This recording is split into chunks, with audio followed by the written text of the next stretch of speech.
नमस्कार दोस्तों, GB property में आपका दिल से स्वागत करता हूं।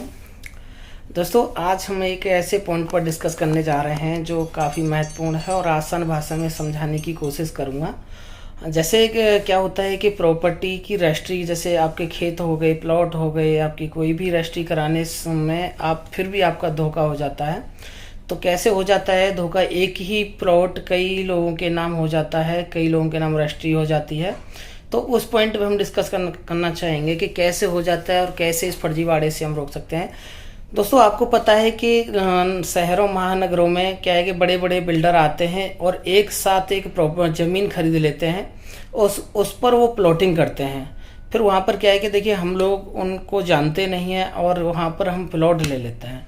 प्लॉट लेने के बाद क्या होता है कि वहाँ पर फिर रजिस्ट्री भी हमारी हो जाती है, फिर भी हमारे साथ एक धोखाधड़ी हो जाती है, फर्जीवाड़ा हो जाता है।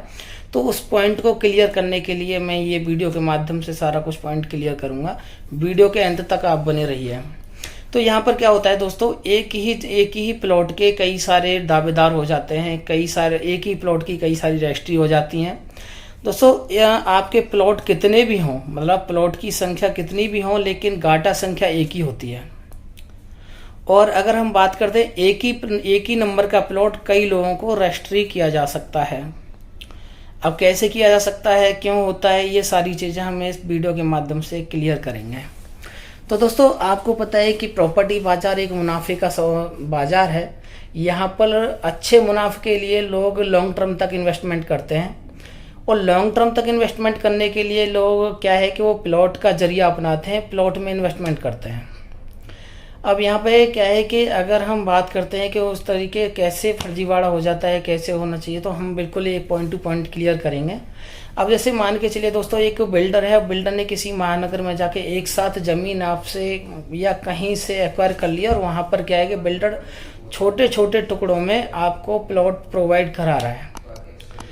अब एक एग्जाम्पल के तरीके से हम समझ लेते हैं कि अगर मान के चलिए 1 हेक्टेयर ज़मीन है, 1 हेक्टेयर ज़मीन ने क्या किया बिल्डर ने लगभग 20 से 30 टुकड़ों में उसमें प्लॉटिंग की और प्लॉटिंग सेल आउट कर दिया। तो सबसे पहले जानने की बात तो ये है कि जो प्लॉट उसमें कई सारे हो सकते हैं, प्लॉट नंबरिंग कई हो सकती हैं, लेकिन जहाँ पर वो ज़मीन है उसकी गाटा संख्या एक ही होती है। तो गाटा संख्या से आप पहचान सकते हैं कि ये ज़मीन किसके नाम है। तो गाटा संख्या से ज़मीन पहचान सकते हैं कि ज़मीन किसके नाम है, लेकिन प्लॉटिंग वहाँ पर बहुत सारी हो सकती हैं। एक एग्जांपल के तौर पे मैंने आपको बताया है कि अगर मान के चलिए 1 हेक्टेयर ज़मीन है और उसमें 1 2 3 4 5 इस तरीके से 25 से 30 टुकड़ों में उन्होंने प्लॉटिंग की हुई है। अब आपका 1 नंबर प्लॉट है, 1 नंबर प्लॉट भी कई लोगों को रजिस्ट्री किया जा सकता है अगर आप यहाँ पर एक काम नहीं करेंगे।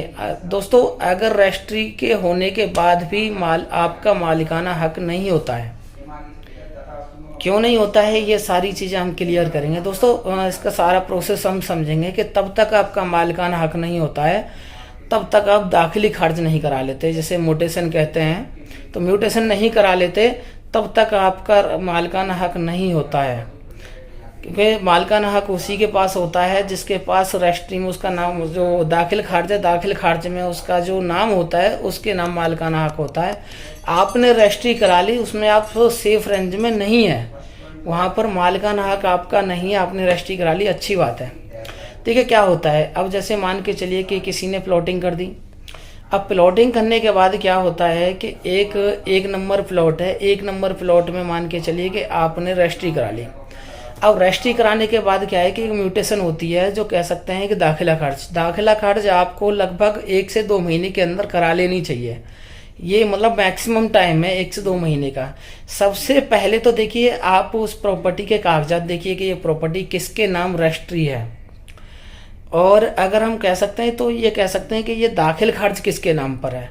रजिस्ट्री डिफरेंट नाम हो सकती है, लेकिन दाखिले खर्च हम देख सकते हैं कि दाखिला खर्च किसके नाम से है। अब फॉर एग्जांपल हम मान सकते हैं कि आप हो सी पर्सन, और सी पर्सन आप देख रहे हो कि बी पर्सन के नाम से आप प्रॉपर्टी ले रहे हो, और बी पर्सन के नाम से रजिस्ट्री है, लेकिन उसके नाम से दाखिला खर्च नहीं है, दाखिला खर्च ए पर्सन के नाम से है।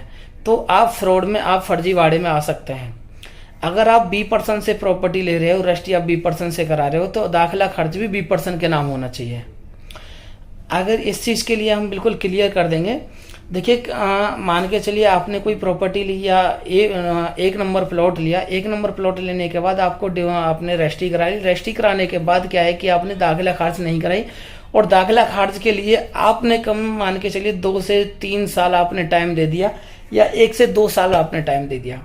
तो उस ड्यूरेशन में जिसके पास दाखिला खारिज है वो बंदा क्या करेगा कि आपके पास रजिस्ट्री करा दी, उस ड्यूरेशन के अंदर वो डिफरेंट लोगों को उस प्रॉपर्टी को सेल आउट कर सकता है, क्योंकि दाखिले खारिज उसके नाम से प्रॉपर्टी है, तो वो किसी को भी बेच सकता है। अब मान के चलिए वहां पर 4% दावेदार हो जाते हैं इस प्रॉपर्टी के। अब वहां पर अगर मान के चलिए कि वहां पर कोर्ट का भी आप सहारा लेते हैं, हेल्प लेते हैं, तो वहां पर कोर्ट भी क्या करेगा कि जो फर्स्ट पर्सन है, जिसने पहला अलॉटी है, जिसने पहले आपने रजिस्ट्री करा ली है, तो उसके नाम तो प्रॉपर्टी आ जाएगी, लेकिन वो जो सेकंड और थर्ड हैं उनको घूमना हो जाएगा, वो घूमेंगे, उनके साथ फर्जीवाड़ा हो जाएगा। तो सबसे पहले तो देखिए रजिस्ट्रार ऑफिस में जाके आप जैसे जो प्लॉट नंबर है, 40 नंबर है, 2 नंबर है, 3 नंबर है, उसको जाके आप रजिस्ट्रार ऑफिस में जाके ये चेक करिए कि जो ये प्लॉट नंबर है इसका गाटा संख्या क्या है, और जो प्लॉट नंबर है ये कितनी बार इस पर रजिस्ट्री हो चुकी है। 1 बार हो चुकी है, 2 बार हो चुकी है, 3 बार हो चुकी है। और जो ये प्लॉट नंबर है इसका जो मोटेशन है, मतलब इसको जो दाखिला खारिज है, दाखिल खारिज किसके नाम पर है, तो ये रजिस्ट्रार ऑफिस में आपको इजीली मिल जाएगा। आप रजिस्ट्रार ऑफिस में जाके चेक कर सकते हैं कि ये प्लॉट कितने लोगों को सेल आउट हो चुका है और इस प्लॉट की दाखिला खारिज किसके पास है। तो आपको 1 से 2 महीने में ही आपको दाखिला खारिज करा लेनी चाहिए। जब तक दाखिला खारिज नहीं होगी, जब तक आपकी प्रॉपर्टी नहीं होगी, तो वो क्या है कि वो 1 से 2 साल का आप टाइम लेते हैं दाखिला खारिज करने में, तो वो प्रॉपर्टी 2-3 लोगों को सेल आउट कर देता है, जिसके नाम से दाखिला खारिज होती है। तो आप जिससे प्रॉपर्टी ले रहे हो B% से, तो B% के नाम दाखिले खारिज होनी चाहिए। अगर मान के चलिए आपने B% से प्रॉपर्टी ली है और अगर दाखिला खारिज A% के पास है, तो आपके साथ 100% फर्जीवाड़ा हो सकता है, क्योंकि आप प्रॉपर्टी उससे ही लीजिए जिसके नाम आपकी दाखिला खारिज है। हो सकता है कि सारी चीज़ें क्लियर हो गई होंगी, और फिर भी आपको अगर कोई पॉइंट में डिस्कस करना है तो आप कमेंट में या दिए गए नंबर पर कॉल कर सकते हैं। Thank you.